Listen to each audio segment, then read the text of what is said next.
The analysis comes from Glenn Ignacio, the retired Air Force Special Operations Commander.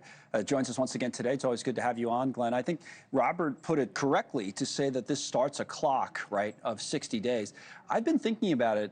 I wonder what Iran's perspective on that. In other words, is their clock 60 days, or do they look at it and say, all right, we got like a 950-day clock, which is approximately how many days President Trump has left in office? How do you think they see it? Yeah, it's a great question. You know, we talked about it the other day was, hey, you got 60 days, but there's got to be some timeline to these milestones, like, you know, opening the straits, okay, within a week.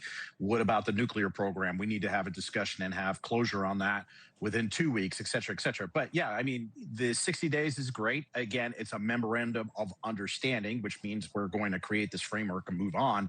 But yes, as time goes on, Iran has the play when it comes to the political influence and the economic influence.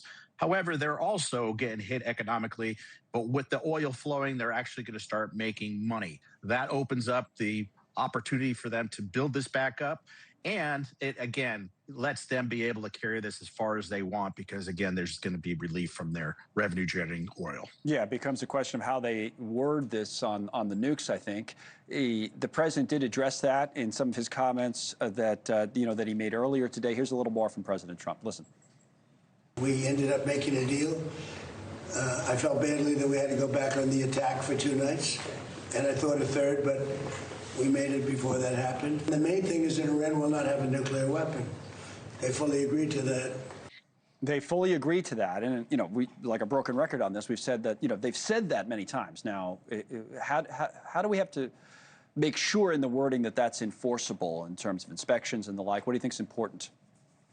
Well, I think it's going to be, the last time that we had this, and it was from some time ago, they had cameras, the IAE was involved, and then they ripped the cameras out and they threw the inspectors out. So I think it's going to be something that it's going to be personnel on the ground handling this. Now, I know that the United States, and as President Trump says, the U.S. is going to be involved in that. I don't think they're going to be involved in the destruction, et cetera. But I think it's going to be, I hope that there's going to be more involved from the allies to personally verify that it's happening, where remotely it just was not the case in the past. So that's going to be the key part to this.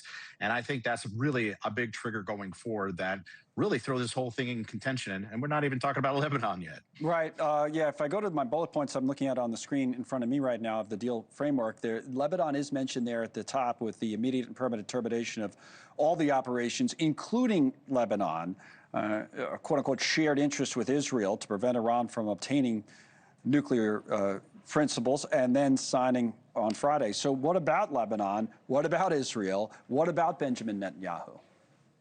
Right. Great question. And we laid right into this is that Israel is not really happy about this because it's one of those things that in Lebanon, they're going to believe to continue where they should. They feel like they need to defend themselves. I agree to that. But again, those forward operations should be halted at that particular point. And I think that's the biggest concern that could really trip this up because, again, Israel has been very forward. They feel that this deal is not strong enough. They feel it doesn't really support pulling back any kind of support to Hezbollah, Houthis, and others. So they really are not a big fan of this. And again, they're constrained in their operations in Lebanon. Again, that's another trigger that could be kicked off and could cause a problem to this particular agreement. Let me ask you the reverse question on this. I think we've addressed a lot of the concerns and question marks that are there, understandably, and I think it's good to be skeptical of a deal like this after what we've seen over the last few months. What's gone right, though, in your view? What's been accomplished for the United States in Iran? What would you say? Yeah, glad you asked. I mean, definitely from the military impact that they had globally, I think that's been devastated. I think the idea of really demolishing or at least reducing the capability of nuclear weapon has been taken care of significantly. And I do believe that they've actually gotten the understanding of the impact, not just from the United States, but how their allies are going to work with them or not work with Iran. That's where one of the biggest things I think is best. Now, the Straits of Hormuz, as we talked about, were negative. But again, it does put a containment around Iran. It does show the rest of the world what they mean.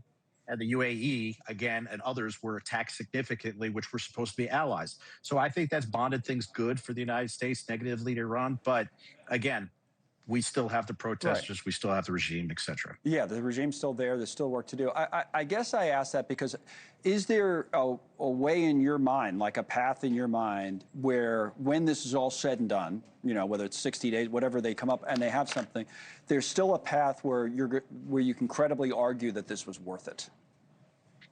Yeah, and again, I think, and as we hear from President Trump, yes, the nuclear threat is one of those things that are diminished. If Iran had a nuclear weapon, you could see the whole dynamics in the Middle East change. I think people are going to be looking more at the negative, but that is rather significant.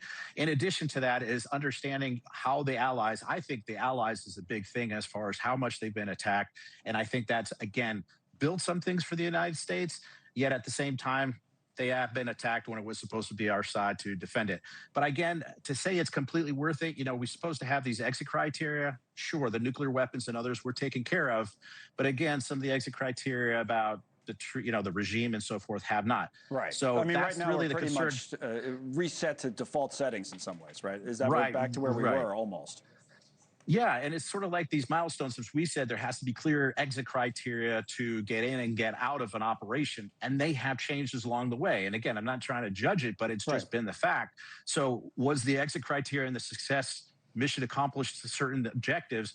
Were they accomplished? Well, yeah, the nuclear side and so forth, but again, he said we were going to protect the protesters. The regime was going to be changed. Those things are going to take a very long time to get the regime changed. So right now, some things have been successful. If the regime does change in the future, absolutely wildly successful. All right, Glenn, thank you as always.